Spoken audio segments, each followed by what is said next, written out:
3 years ago, John Davis, a 36-year-old IT analyst from Denver, Colorado, vanished during a routine corporate video conference, leaving his colleagues in complete shock and his family devastated by an impossible mystery.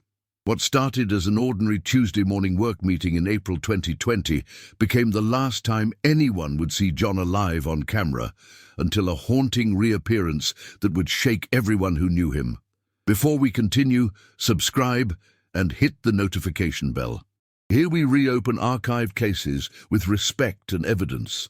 The COVID-19 pandemic had transformed the way America worked, and for John Davis, remote work from his downtown Denver apartment had become the new normal.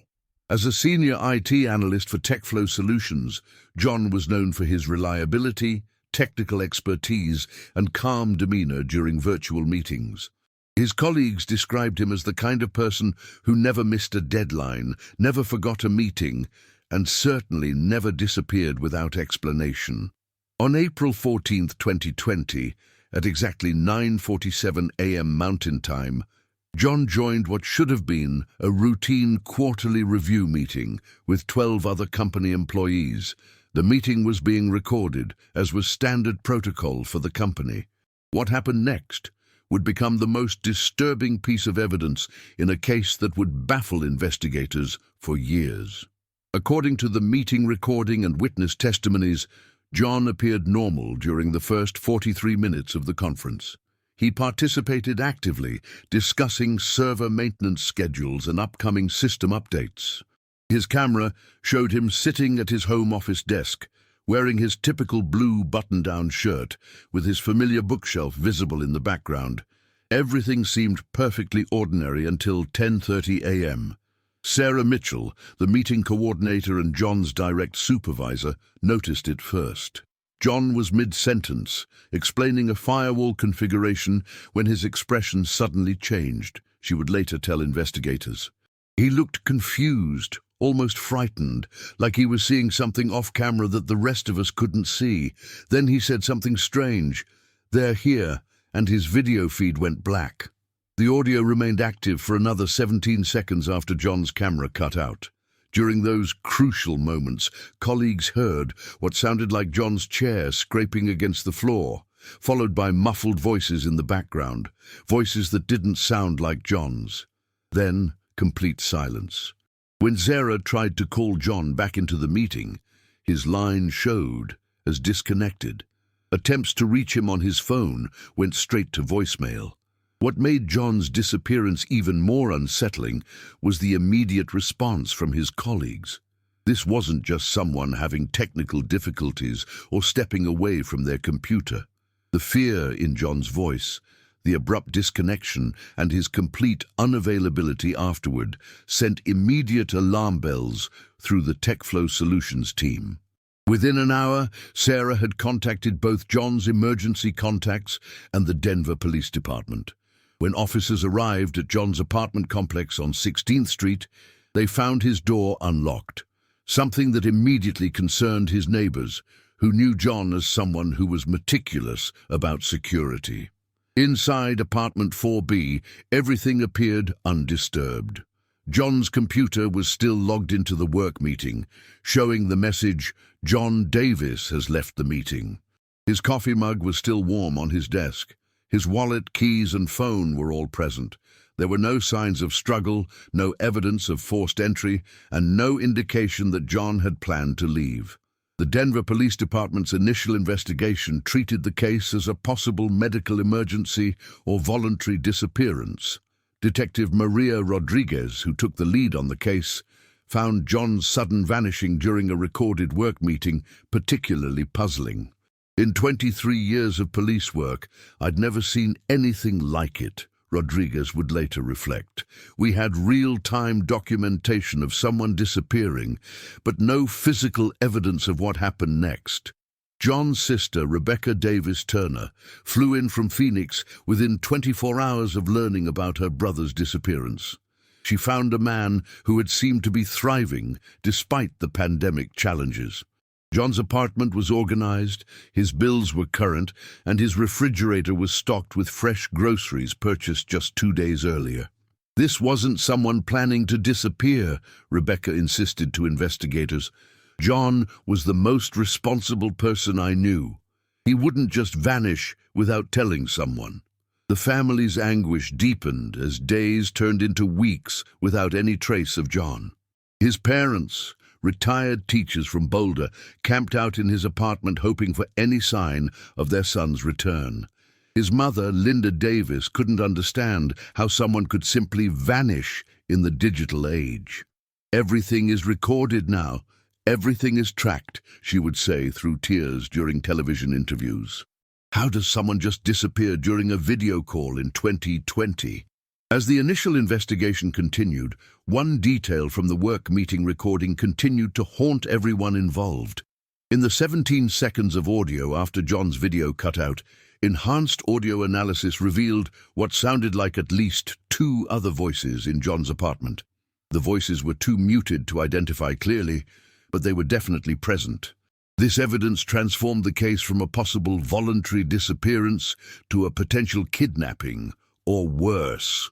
The mystery of John Davis had begun with a single video conference, but it would evolve into something far more complex and disturbing than anyone could have imagined. The investigation into John Davis's disappearance quickly revealed the unique challenges of solving a crime that began in the digital realm. Detective Rodriguez found herself navigating uncharted territory. How do you investigate someone who vanished during a virtual meeting, leaving behind only pixelated memories and audio fragments? The Denver Police Department's first breakthrough came from an unexpected source: TechFlow Solutions' own security protocols. As an IT company handling sensitive client data, every digital interaction was meticulously logged and monitored. This corporate paranoia, designed to prevent data breaches, became the foundation of the investigation into John's disappearance. Network administrator Kevin Chen, who had worked closely with John for 3 years, provided investigators with a complete digital footprint of John's final morning. The logs showed that John had been active on the company's system since 7:15 a.m., responding to routine maintenance alerts and updating security patches. His digital behavior showed no signs of distress or unusual activity. John was doing exactly what he did every morning, Chen explained to detectives. He was methodical, professional, completely normal. However, the deeper investigators dug into the digital evidence, the more questions arose. John's home internet connection had experienced an unusual spike in data usage approximately 15 minutes before the meeting began. The spike lasted for exactly 93 seconds and involved data transfer rates that far exceeded anything typically associated with John's work activities. When investigators asked the internet service provider to analyze the traffic, they discovered that the data had been encrypted using protocols they couldn't immediately identify. Dr. Amanda Foster, a cybersecurity expert brought in to consult on the case, found the data spike particularly suspicious. This wasn't someone streaming video or downloading large files, she explained to Detective Rodriguez. This was structured data transmission, highly encrypted, suggesting sophisticated technical knowledge. Either John was involved in something we didn't know about, or someone else was using his connection. The analysis of John's final video conference revealed additional disturbing details. Frame-by-frame examination of the recording showed that in the 3 seconds before John's expression changed from calm to frightened, there was a subtle shift in the lighting of his apartment visible in the background. The change was so slight that none of the meeting participants had noticed it in real time, but enhanced video analysis revealed what appeared to be movement in John's living room, movement that suggested someone else was present in the apartment. John's family struggled to comprehend how their loved one could simply vanish from his own home during a recorded meeting. His father, Robert Davis, a retired high school principal, spent hours studying every frame of the video recording. "I keep watching that moment when his face changes," Robert told local news reporters. "My son saw something that terrified him. Someone was in that apartment and they took my boy." The Denver Police Department expanded their investigation to include John's entire digital life. His social media accounts showed no unusual activity in the weeks leading up to his disappearance. His online banking revealed regular, predictable transactions, grocery purchases, utility payments, and his monthly contribution to his nephew's college fund. His search history was remarkably mundane: work-related technical articles, COVID-19 news updates, and occasional searches for hiking trails around Colorado. However, investigators discovered that John's computer had been accessed remotely several times in the months leading up to his disappearance. The remote access sessions were brief and appeared to involve routine system maintenance, but they originated from IP addresses that couldn't be traced to any known location. When investigators asked TechFlow Solutions about these remote access sessions, company officials insisted they had no record of any authorized remote maintenance on John's personal computer. The mystery deepened when investigators learned that John had recently changed his life insurance beneficiaries, updating his policy just 6 weeks before his disappearance. The change moved his sister Rebecca from primary beneficiary to secondary, with the primary beneficiary listed as a trust account that investigators couldn't immediately locate. When they asked Rebecca about the change, she was completely unaware that it had occurred. "John never mentioned changing his insurance," Rebecca told Detective Rodriguez during one of their many interviews. "We talked every Sunday, and he would have told me about something like that.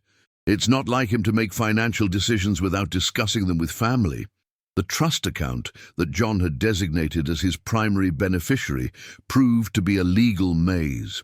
Registered in Delaware and managed through a series of shell companies, the trust appeared to be legitimate, but was structured in a way that made identifying its true controllers nearly impossible. The trail led investigators through multiple states and involved legal entities that existed only on paper. As weeks turned into months, the case began to take its toll on everyone involved. John's parents aged visibly under the stress of not knowing their son's fate. His colleagues at TechFlow Solutions found themselves paranoid about their own video conferences, wondering if they too might suddenly vanish during a routine meeting. The company installed additional security measures and required all remote workers to check in every 2 hours, but the damage to morale was already done. Detective Rodriguez found herself obsessing over the case, watching and re-watching the conference recording until she could recite John's final words by heart. "They're here." 2 simple words that contained the key to everything, yet revealed nothing. Who was they? How did they get into John's apartment? And why did they choose to take him during a recorded meeting, creating the very evidence that would fuel the investigation? The digital age had promised to make crimes easier to solve, but John Davis's disappearance proved that technology could also create new types of mysteries, ones that existed in the liminal space between the physical and virtual worlds, leaving investigators to chase shadows across fiber optic cables and encrypted data streams. 6 months after John Davis vanished during that fateful video conference, his family had transformed from ordinary Americans dealing with pandemic challenges into reluctant advocates for missing persons, driven by a desperate need to keep their loved one's case alive in the public consciousness. Rebecca Davis Turner had taken a leave of absence from her job as a nurse in Phoenix to coordinate the search efforts from John's Denver apartment. The space that had once been her brother's sanctuary became the headquarters of an increasingly sophisticated missing person campaign. Rebecca's dining table was covered with timeline charts, printed emails with law enforcement, and copies of the video conference recording that she had watched hundreds of times, searching for clues that investigators might have missed. "People keep telling me I should go home, get back to my normal life," Rebecca said during an interview with Denver's Channel 7 News. "But this is my normal life now. Every morning I wake up thinking today might be the day we get answers about John. Every phone call could be the call that brings my brother home. The Davis family's vigil had attracted the attention of other families dealing with similar mysteries. Linda Davis, John's mother, had connected with support groups for families of missing adults, a community she never knew existed until her son's disappearance thrust her into it. These connections revealed a disturbing pattern. An increasing number of people had vanished during the pandemic years, often leaving behind digital trails that led nowhere. We thought technology would make people safer, easier to find, Linda reflected during a podcast interview that would eventually reach thousands of listeners.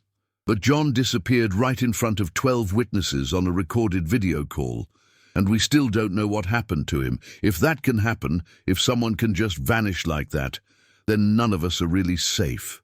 The family's most painful discovery came through their own investigation efforts. While police had focused on the digital evidence and possible criminal activity, the Davis family began reaching out to John's extended network. College friends, former co-workers, neighbors from previous apartments. What they found was a man who had been gradually isolating himself in the months before his disappearance, though no one realized it at the time. Former college roommate Mike Patterson revealed that John had stopped responding to group chat messages in early 2020, well before the pandemic lockdowns began. "We thought he was just busy with work," Patterson explained. "John was always the responsible one, the guy who had his life figured out. We never thought to check if something was wrong." John's neighbor in the adjacent apartment, Mrs. Eleanor Yamamoto, mentioned to Rebecca that she had heard John having what sounded like tense phone conversations through their shared wall in the weeks before his disappearance. "I didn't want to pry," Mrs. Yamamoto said, "but sometimes the voices got quite heated. I assumed it was work stress. Everyone was dealing with so much during those early pandemic months." The family's investigation also uncovered financial irregularities that had initially escaped police attention. John's credit card statements showed several unusual purchases in the month before his disappearance: a large hardware store transaction, payments to a private mailbox service, and a sizable cash withdrawal from an ATM in a neighborhood where John had no known connections. Robert Davis, John's father, had spent his retirement learning skills he never expected to need. He taught himself about cryptocurrency, studied data encryption methods, and even attempted to hire private investigators to supplement the police investigation. "I was a high school principal for 35 years, he said during a local television interview. "I thought I understood kids, understood people, but this has shown me how much we don't know about the people we love most." The most haunting aspect of the family's vigil was their interaction with John's digital presence. His social media accounts remained active but untouched, creating an eerie snapshot of a life interrupted. His last Facebook post, made the morning before his disappearance, was a simple share of an article about remote work productivity tips. His LinkedIn profile still showed him as employed at TechFlow Solutions. His streaming accounts continued to suggest shows based on his viewing history, as if the algorithms couldn't comprehend that their user had simply vanished. Rebecca found herself in the surreal position of managing her brother's digital afterlife, while hoping he was still alive to reclaim it. She kept his phone number active, paying the monthly bill on the chance that he might somehow be able to use it. She monitored his email accounts for any sign of activity. She even maintained his gym membership, telling herself that John would need it when he returned. The family's public advocacy efforts began to yield unexpected results. Their appearances on local news programs and missing person podcasts generated tips from across the country, most of them false leads, but occasionally something that seemed worth investigating. A woman in Oregon claimed to have seen someone matching John's description at a coffee shop. A man in Texas reported seeing John at a technical conference, though the timeline didn't match. Each lead required follow-up. Each follow-up led to disappointment. The most difficult aspect of their vigil was the gradual realization that the investigation was stalling. Detective Rodriguez continued to work the case, but after 6 months without significant new evidence, the department's resources were being directed toward more recent cases with better prospects for resolution. The family found themselves in the position of becoming the primary investigators of their own tragedy. The police did everything they could with what they had, Rebecca acknowledged during a victims' rights advocacy meeting. But the reality is that after a certain point, if you don't have new evidence, cases get pushed to the back burner. That's when families have to decide if they're going to accept that their loved one is gone or if they're going to keep fighting for answers. The Davis family chose to keep fighting, even as the emotional toll mounted. Linda Davis had developed anxiety attacks triggered by video conference calls. Robert Davis found himself unable to concentrate on anything else. His entire world narrowed to the mystery of his son's disappearance. Rebecca's marriage in Phoenix was showing strain as her extended absence and obsession with the case created distance between her and her husband. As winter approached Denver, the family faced their first holiday season without John. The empty chair at Thanksgiving, the unopened Christmas presents, the birthday that passed unacknowledged, each milestone became another reminder of their incomplete lives. Yet they persisted, driven by love, hope, and the haunting final image of their John looking terrified at something only he could see. 1 year after John Davis's disappearance, the case had evolved from an active police investigation to a cold case that lived primarily in the hearts of his family and the digital archives of TechFlow Solutions. But technology, which had failed to prevent John's vanishing, would soon provide the first significant development in months. A development that would prove both thrilling and terrifying for everyone involved. Detective Rodriguez had maintained periodic contact with the Davis family, though she had little new information to share. The case files remained open, but active investigative resources had been redirected to more recent missing persons cases with better prospects for resolution. John's disappearance had become what law enforcement euphemistically called a cold case, a mystery frozen in time, waiting for new evidence that might never come. The breakthrough began with an observation so subtle that it almost went unnoticed. Kevin Chen, the network administrator at TechFlow Solutions who had been John's colleague, noticed an anomaly in the company's server logs during a routine security audit in March 2021. The anomaly was minor, a series of login attempts using authentication credentials that had been deactivated after John's disappearance. The attempts occurred at irregular intervals, always late at night, and always failed because the credentials had been disabled. At first, I thought it might be some kind of automated system still trying to sync with John's old accounts, Chen explained to Detective Rodriguez when he reported the finding. But the timing was too random, too human. Someone was actively trying to access our systems using John's login information. Chen's discovery prompted TechFlow Solutions to conduct a comprehensive audit of all digital interactions associated with John's former account credentials. What they found was disturbing. Someone had been attempting to access John's corporate accounts almost weekly since his disappearance, using increasingly sophisticated methods to bypass security protocols. The attempts weren't random hacking. They demonstrated intimate knowledge of TechFlow's systems and John's specific role within the company. Whoever was making these attempts knew exactly which servers John had access to and which files might be valuable. The pattern suggested either an inside job or someone with detailed knowledge of John's professional responsibilities. Dr. Amanda Foster, the cybersecurity expert who had consulted on the original investigation, analyzed the login attempts and found something even more intriguing. The attempts were originating from IP addresses that rotated through different geographic locations, but they all shared certain digital fingerprints that suggested they were coming from the same source, a source that appeared to be using sophisticated VPN and proxy technologies to hide its true location. This isn't script kiddie stuff, Dr. Foster explained to the investigation team. Whoever is doing this has professional-level knowledge of network security and digital forensics.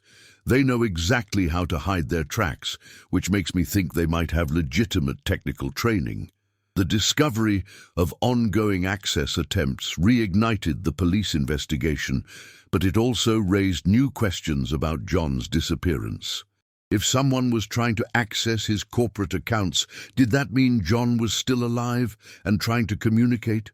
Or had his captors taken him specifically to gain access to TechFlow's systems? Either scenario suggested that John's disappearance wasn't random, it was targeted.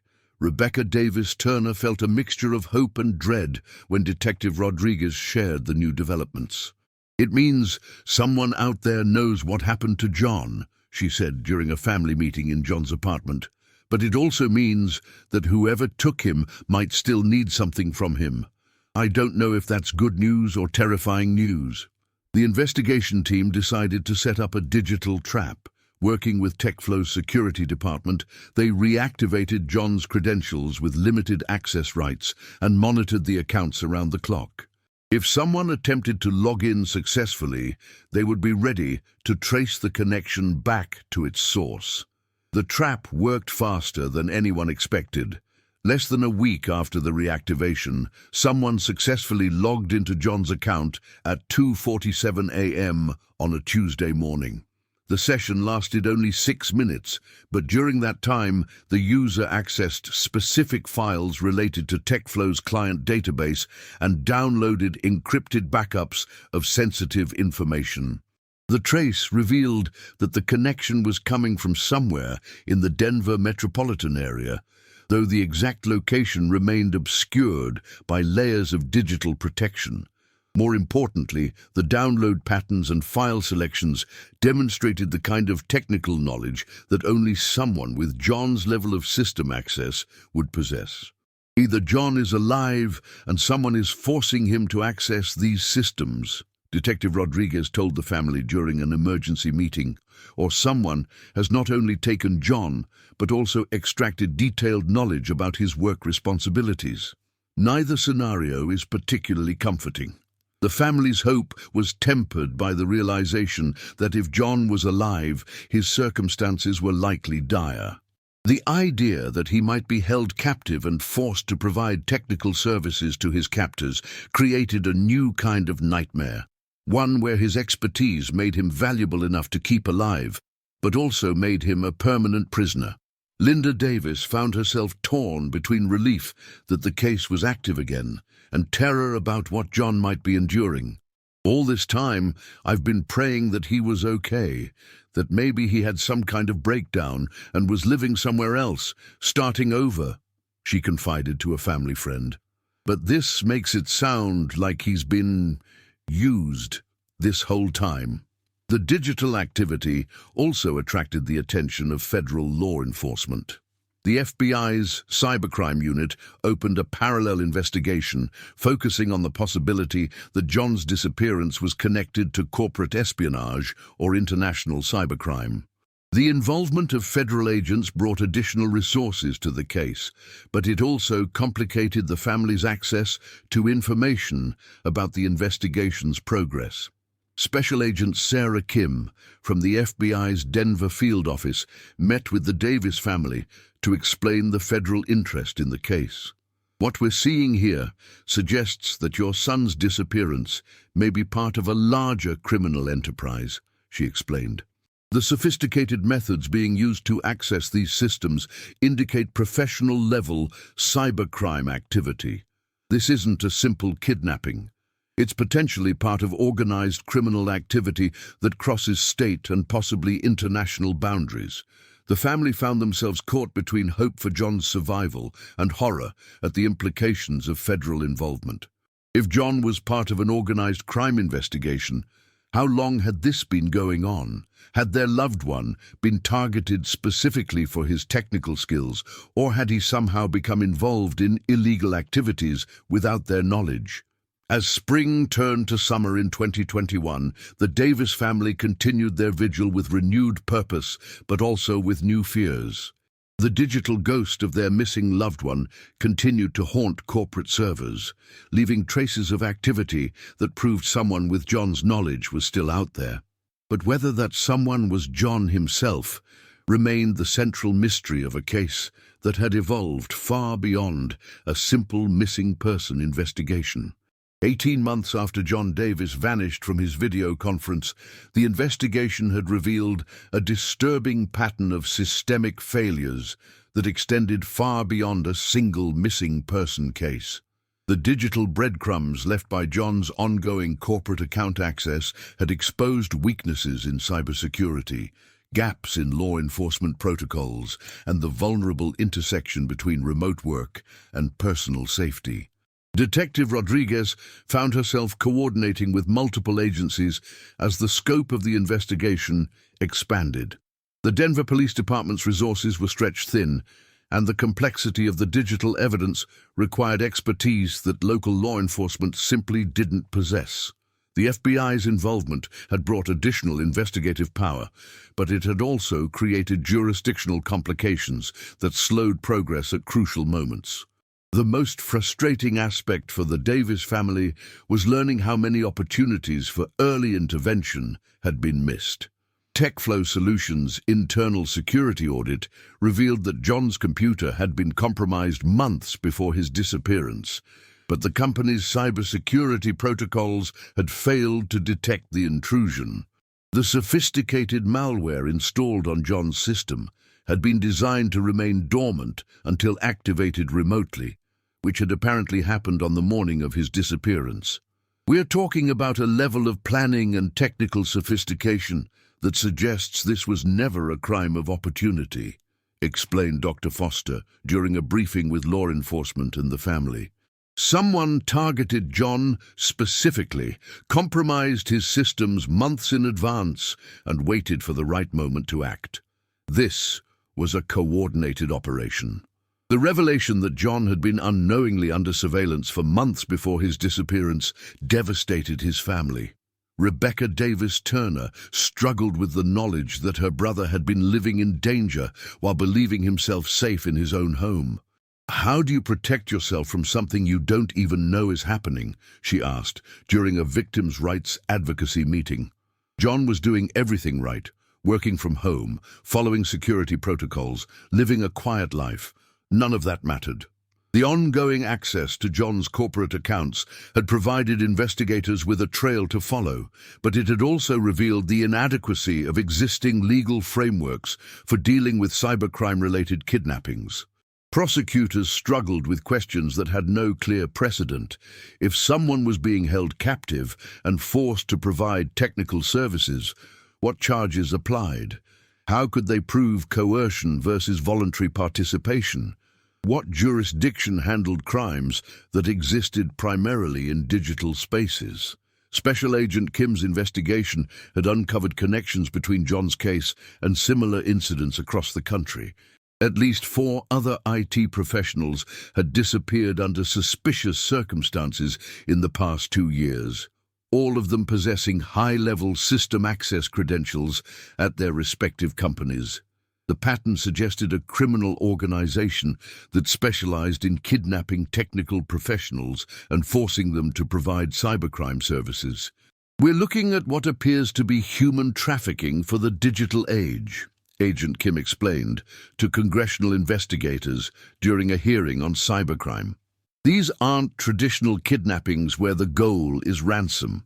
These are targeted abductions of people with specific technical skills, essentially creating a captive workforce for cybercriminal activities."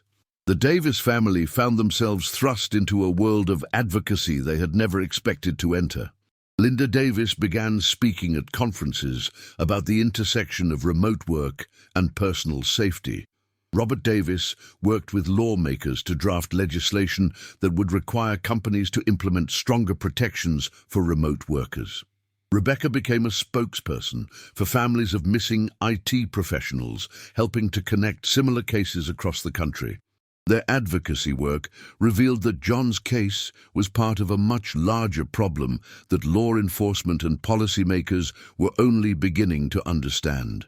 The rapid shift to remote work during the pandemic had created new vulnerabilities that criminals were actively exploiting. People who had previously worked in secure office environments were now accessing sensitive systems from their homes, often with minimal security oversight. TechFlow Solutions faced increasing scrutiny over their role in John's disappearance. Internal documents revealed that the company had received warnings about targeted attacks against remote workers, but had not implemented additional security measures or warned employees about the risks. The company's insurance carrier began investigating whether the firm's negligence had contributed to John's disappearance. The legal implications were staggering. If companies could be held liable for the safety of remote workers, what responsibilities did they have to protect employees working from home? How could they monitor for threats without violating privacy rights? The questions raised by John's case were reshaping discussions about workplace safety in the digital age. For the Davis family, these broader implications provided little comfort. Their primary concern remained finding John and bringing him home, but the systemic nature of the problem made them feel like their loved one was lost in a maze of bureaucratic complexity and jurisdictional confusion. The most heartbreaking aspect of the investigation's expansion was the realization that even if they found John, he might never be the same person who had vanished from that video conference. If he had indeed been held captive and forced to participate in cybercrime activities for months or years, the psychological trauma would be profound. The John who returned to them, if he returned, would be carrying experiences that no family member could fully understand.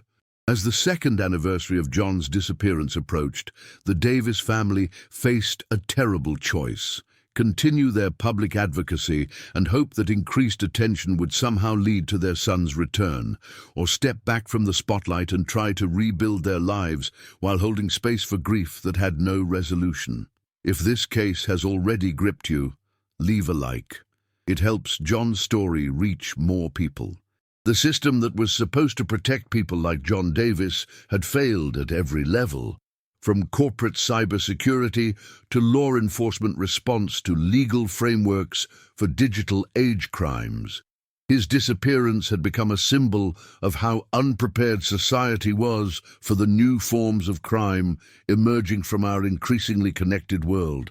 2 years after John Davis's disappearance, the digital traces of his ongoing corporate account activity had become both a lifeline and a source of torment for his family. Each login attempt, each file access, each digital footprint served as proof that someone with John's knowledge was still actively engaged with TechFlow Solutions systems. But whether that someone was John himself remained the central, agonizing question. The FBI's investigation had expanded into what Special Agent Kim described as the largest cybercrime-related missing persons investigation in the Bureau's history. The connection between John's case and similar disappearances across the country had revealed a criminal network that operated with unprecedented sophistication and patience. The organization appeared to be targeting specific individuals with high-value technical skills, then holding them in circumstances that allowed for ongoing exploitation of their expertise. Dr. Amanda Foster's analysis of the digital evidence had revealed patterns that painted a disturbing picture of John's possible circumstances. The timing of the account accesses suggested that whoever was using John's credentials was working under strict schedules, possibly in shifts. The files being accessed indicated detailed knowledge of TechFlow's client base and ongoing projects, suggesting that the user had been thoroughly briefed or was indeed John himself. What we're seeing is consistent with forced labor scenarios, Dr. Foster explained to the investigation team. The access patterns show regularity and purpose, but they also show constraints. Whoever is doing this isn't free to access systems at will. They're working within parameters set by someone else. The Davis family had learned to live with a constant state of suspended grief. They couldn't mourn John properly because he might still be alive, but they couldn't hope freely because his circumstances were likely horrific. Rebecca Davis Turner had relocated permanently to Denver, turning John's apartment into both a memorial and a command center for ongoing search efforts. The apartment had become a strange shrine to digital age disappearance. John's computer remained exactly as he had left it, though investigators had cloned the hard drive for analysis. His work calendar still showed meetings scheduled for days after his disappearance. His streaming services continued to recommend shows based on viewing patterns that would never resume. Linda Davis had developed an obsession with monitoring John's digital presence. She checked his email accounts daily, hoping for any sign of communication. She maintained his social media profiles, posting periodic updates about the search efforts and pleading for information from anyone who might have seen him. The notifications from these accounts, birthday reminders, friend requests, shared memories, became a form of digital haunting that she couldn't bring herself to stop. Every ping from his phone, every notification from his accounts, I think maybe this is it. Maybe this is him trying to reach us, Linda confided to a support group for families of missing adults. But it never is. It's just the internet forgetting that John isn't here anymore. The investigation had also revealed troubling information about TechFlow Solutions' client base. Several of the company's contracts involved sensitive government databases and critical infrastructure systems. If John was being forced to provide access to these systems, the national security implications were staggering. The Department of Homeland Security had quietly opened its own investigation parallel to the FBI's efforts. The complexity of the case had attracted attention from academic researchers studying the intersection of cybercrime and human trafficking. Dr. Sarah Chen, a criminologist at the University of Colorado, had been granted limited access to the case files for research purposes. Her preliminary findings suggested that John's disappearance was part of an emerging pattern of technical trafficking, the abduction and exploitation of individuals with specialized digital skills. Traditional human trafficking typically involves physical movement of victims for labor or sexual exploitation, Dr. Chen explained during a presentation at a law enforcement conference. What we're seeing here is trafficking for cognitive labor, people being held captive specifically for their knowledge and skills rather than their physical capacity. The research implications extended beyond law enforcement. Tech companies across the country began reassessing their remote work security protocols in response to what became known as Davis-type incidents. The term entered cybersecurity vocabulary as shorthand for targeted disappearances of technical professionals. For John's former colleagues at TechFlow Solutions, the ongoing case had transformed their relationship with technology and remote work. Kevin Chen, the network administrator who had first detected the suspicious account activity, found himself unable to participate in video conferences without experiencing anxiety attacks. The company had offered counseling services, but many employees struggled with survivor guilt and paranoia about their own safety. Every time I log into a system now, I wonder if someone is watching, if I'm being targeted too, Chen admitted during a company-sponsored support group session. John was more careful than any of us. If it could happen to him, it could happen to anyone. The case had also exposed gaps in support systems for families of missing adults. Unlike families of missing children who had access to extensive resources and immediate law enforcement response, families of missing adults often found themselves navigating complex bureaucratic systems with little guidance.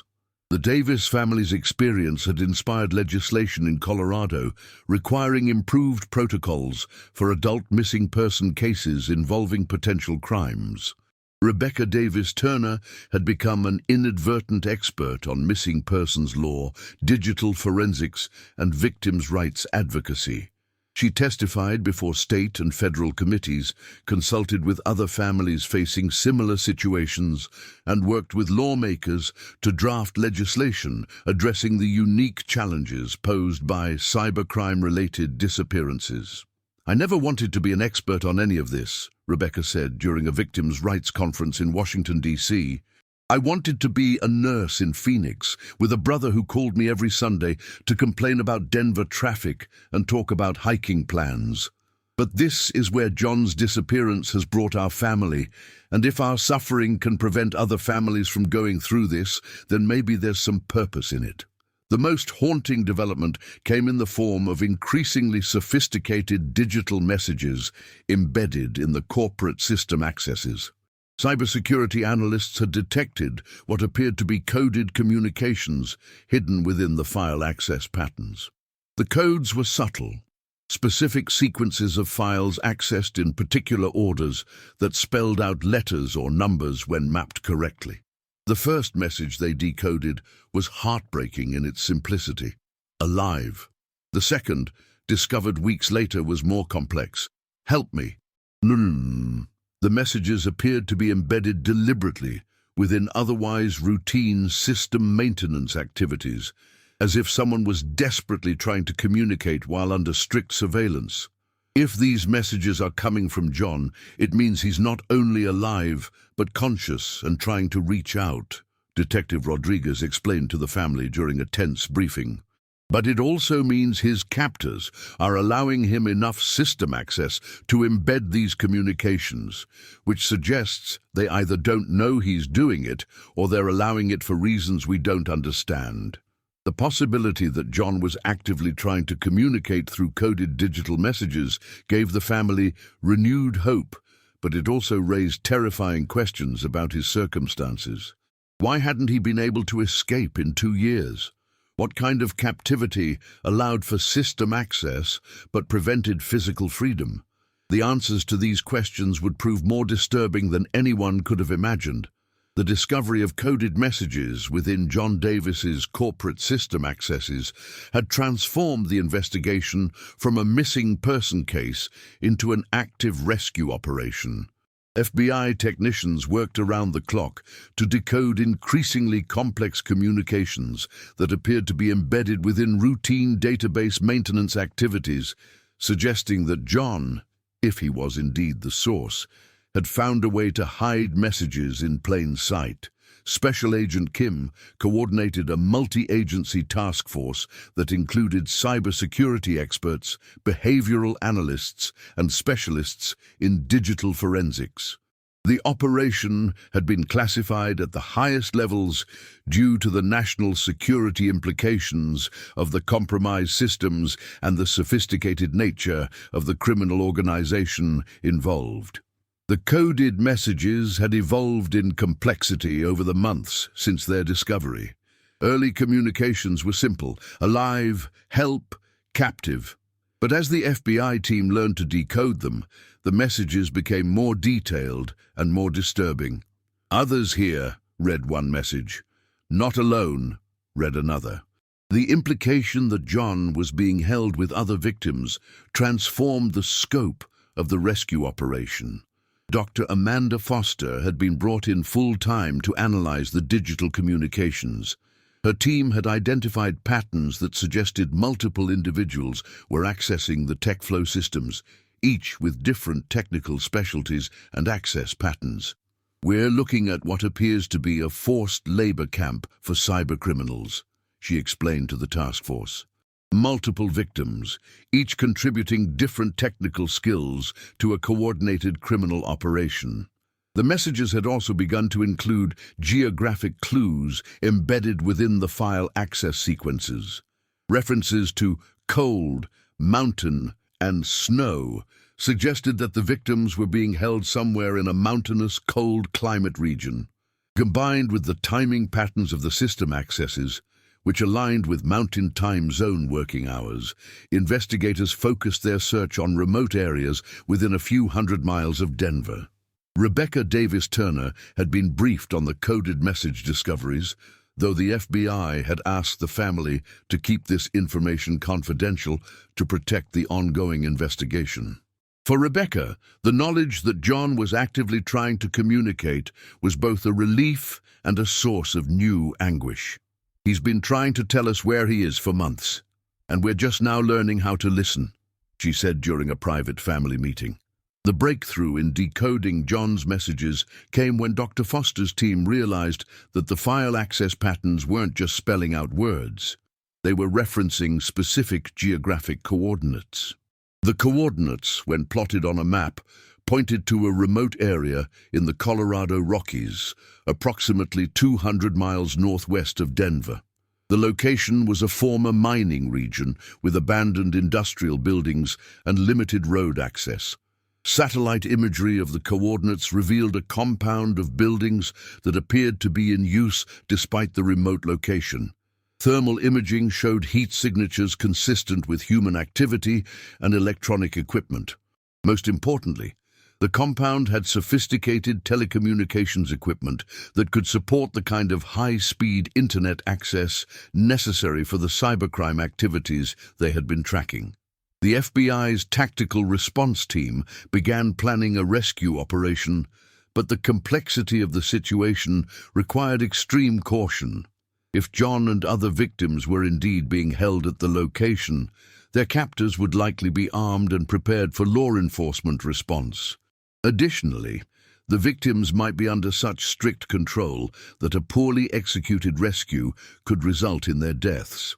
The final coded message that John managed to transmit was the most detailed and most urgent: "Raid, soon, move us, hurry." The message suggested that the criminal organization had become aware of the investigation and was planning to relocate their operation. Time was running out. Linda Davis received a phone call from Special Agent Kim at 5:30 a.m. on a cold February morning in 2023. "We're moving today," Kim said simply. "We have reason to believe we've located John, and we're going to bring him home."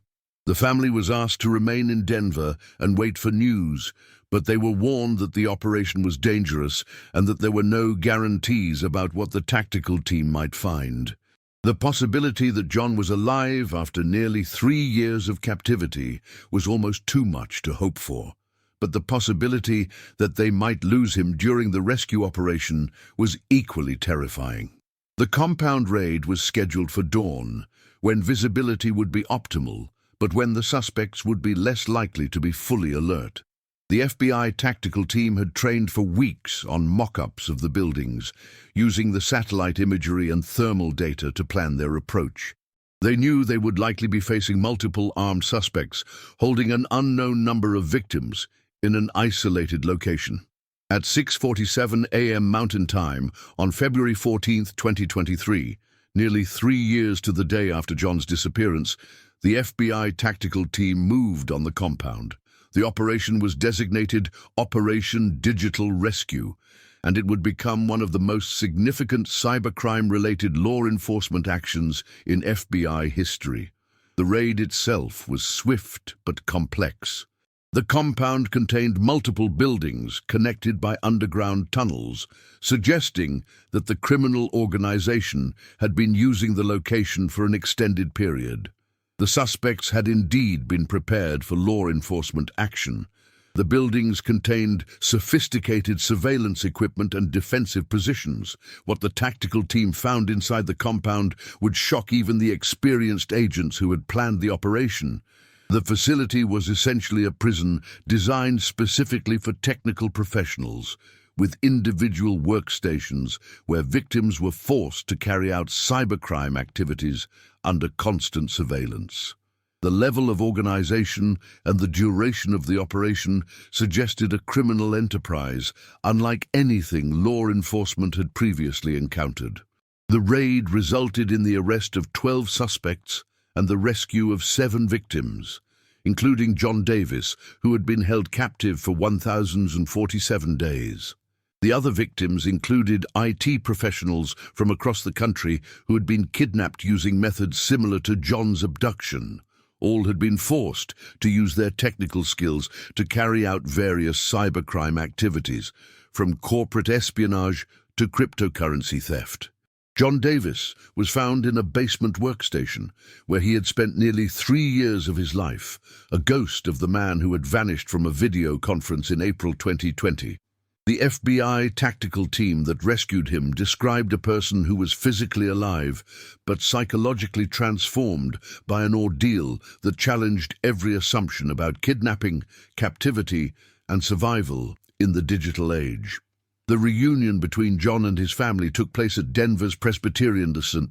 Joseph Hospital, where he was undergoing medical and psychological evaluation. Rebecca Davis Turner later described the moment as seeing someone who looked like my brother but who had experienced things I could never imagine. John had lost significant weight. His hair had grown long and unkempt, and his eyes held a wariness that spoke to years of captivity and coercion. Dr. Sarah Martinez, the trauma specialist assigned to John's case, explained to the family that his psychological condition was consistent with prolonged captivity and forced labor. What John experienced was a form of modern slavery, she said during a family briefing. He was kept alive and functional specifically to exploit his technical skills. The psychological impact of this kind of exploitation is profound and will require extensive treatment.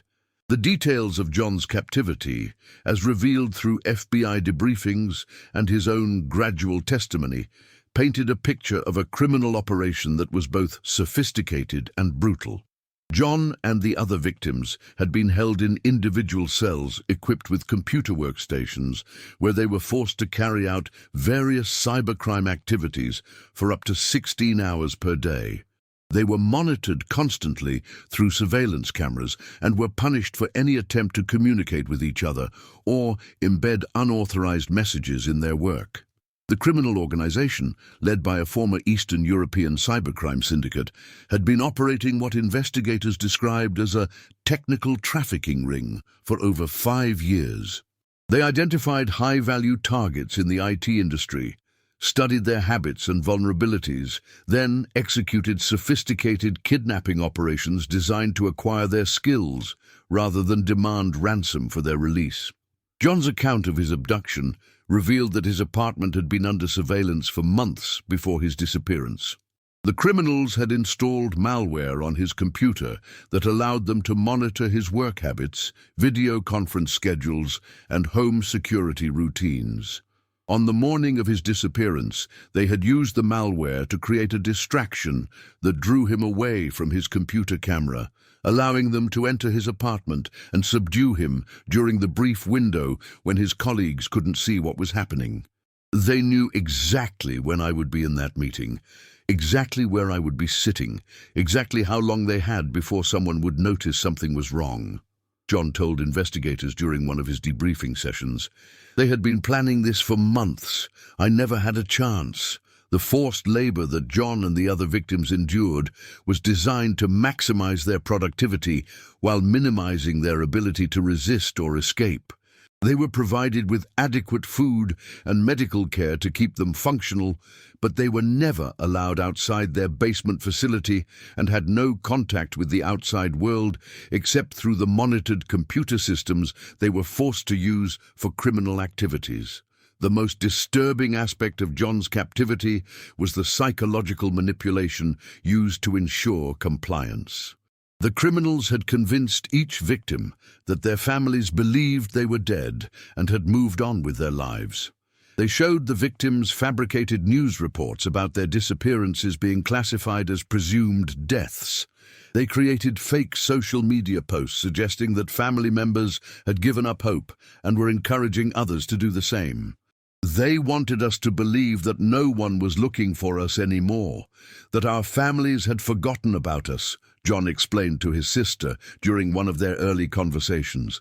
They said that even if we escaped, we wouldn't have lives to return to.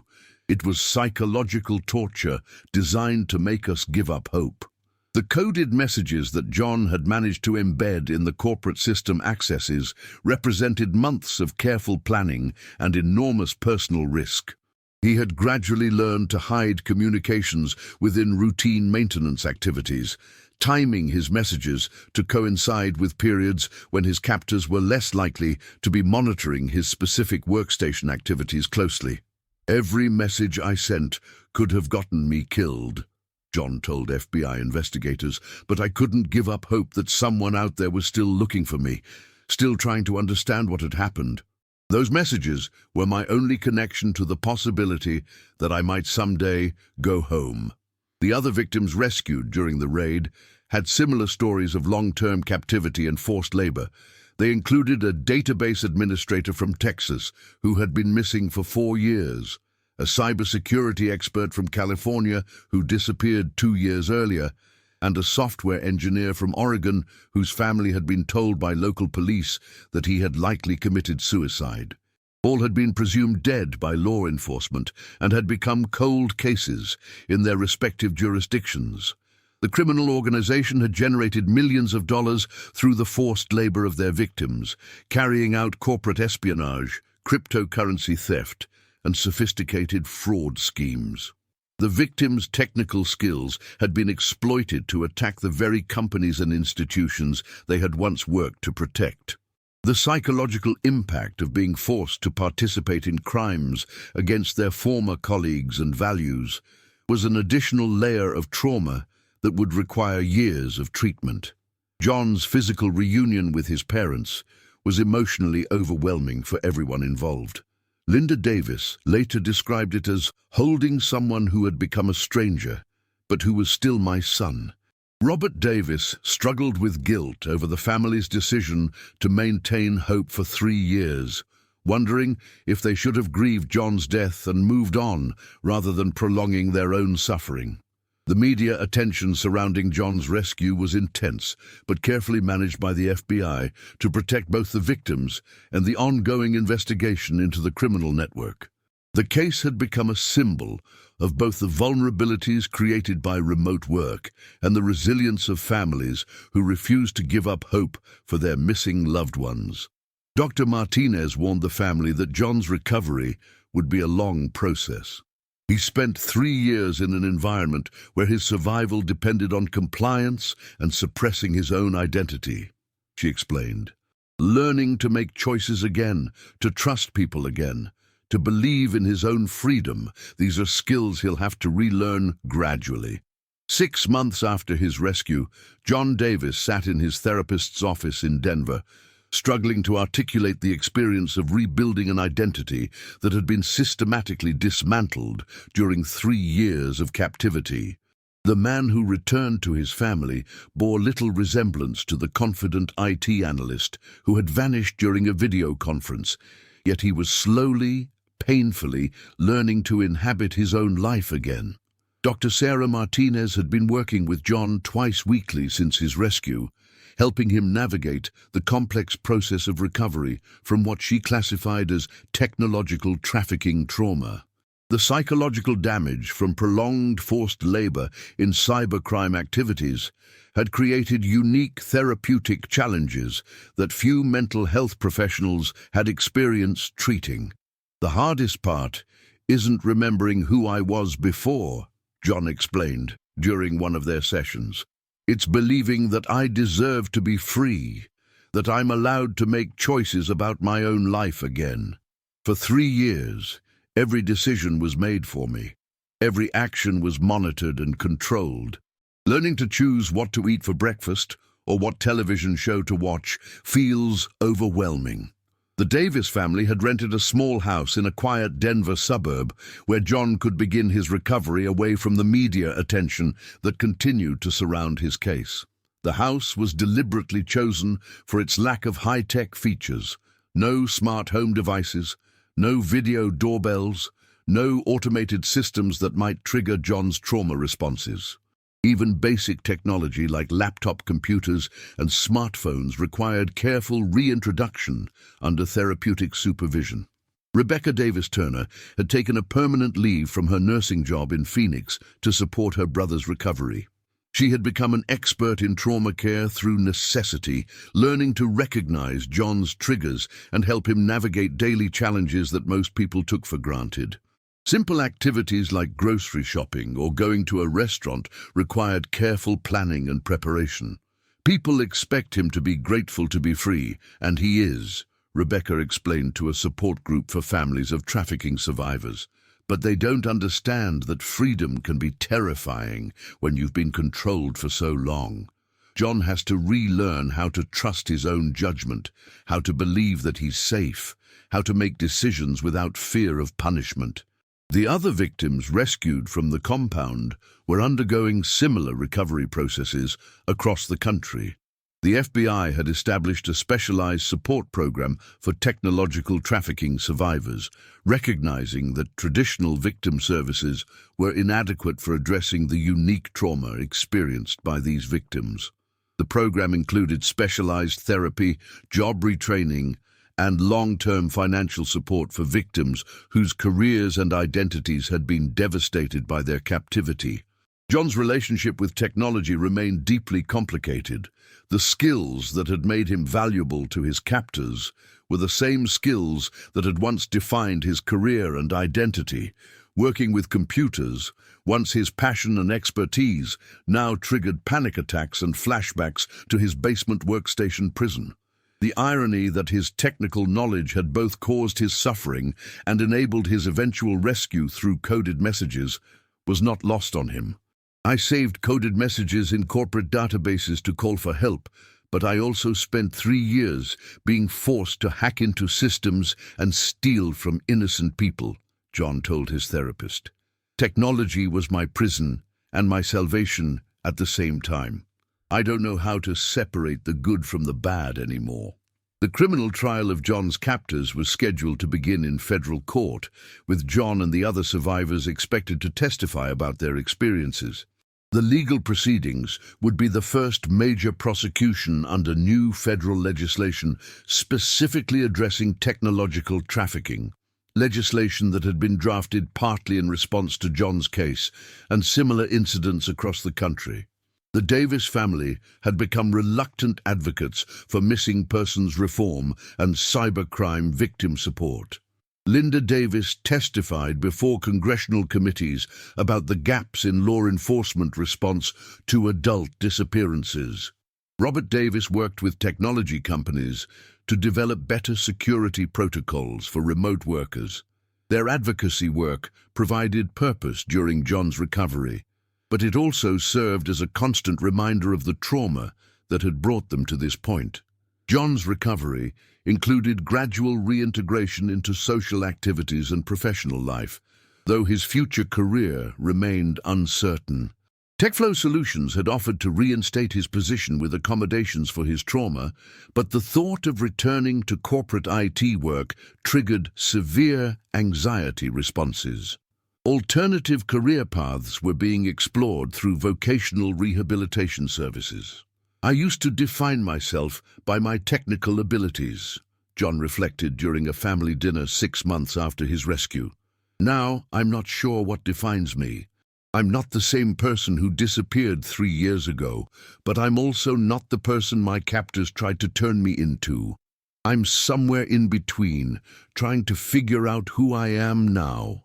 The physical space of John's former apartment remained unchanged, preserved by his family as a shrine to the person he had been before his disappearance. John found visiting the apartment emotionally overwhelming, seeing his old life frozen in time while he had experienced years of trauma created a surreal disconnection from his previous identity. The coded messages that had enabled John's rescue had become part of cybersecurity training programs across the country. His method of embedding communications within routine database activities was being taught to other potential victims as a survival technique, while law enforcement agencies studied his approach to improve their ability to detect similar communications from other trafficking victims. Those messages were my only hope for 3 years, John said during a victim advocacy conference where he made his first public appearance since his rescue. Every time I embedded a coded communication, I was risking my life, but I was also holding on to the belief that someone out there still cared enough to look for the signs that I was alive and needed help. The long-term impact of John's case extended far beyond his personal recovery. Corporate America had begun implementing new security protocols for remote workers, including regular check-ins, enhanced cybersecurity training, and improved support for employees who might be targeted by criminal organizations. The case had revealed vulnerabilities in the remote work model that few companies had previously considered. Mental health professionals were developing new treatment protocols specifically for technological trafficking survivors, recognizing that traditional approaches to kidnapping and forced labor trauma were inadequate for addressing the unique psychological impact of being forced to use one's professional skills for criminal activities. John's story had become a cautionary tale about the hidden dangers of our increasingly connected world, but it had also become a testament to the power of family love, institutional persistence, and individual resilience in the face of unimaginable circumstances. As John continued his recovery, he remained haunted by the knowledge that other victims might still be held in similar conditions. The criminal network that had held him captive was extensive, and investigators believed that additional cells might still be operating. His coded messages had saved not only himself, but 6 other victims, yet the possibility that others remained trapped in technological slavery continued to motivate his participation in ongoing investigations. "I can't go back to who I was before this happened," John told his family during a quiet evening at their temporary home. "But maybe I can use what I learned, what I survived, to help make sure this doesn't happen to other people. Maybe that's who I'm supposed to be now." Subscribe to our channel to explore more archived and disturbing cases across America. Thank you for following John Davis's story. See you in the next video.